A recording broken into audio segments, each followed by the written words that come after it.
ọ̀tọ̀ ni ti kán láwùjọ òkúta ọ̀tọ̀ ni ti yọ̀ láàrin erùpẹ̀ ara ọ̀tọ̀ ni Gbelegbo jẹ́ láàrin gbogbo ìwé ìròyìn lórílẹ̀‐èdè yìí Gbelegbo gbára mi dé ó di ìwé ìròyìn ojoojúmọ́ po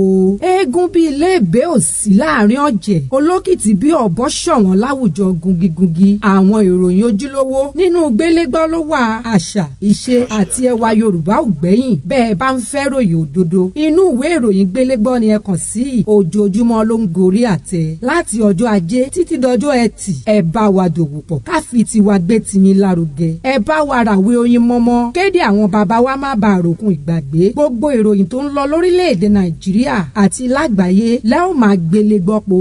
ẹ má gbàgbé o ojoojúmọ́ ló ń jáde o tètè béèrè tiẹ̀ lọ́wọ́ fẹ́ńtọ̀ $100 péré ni ìwé ìròyìn Gbelegbo yín náà ní jàre ẹ máa Gbelegbo ròyìn ayọ̀.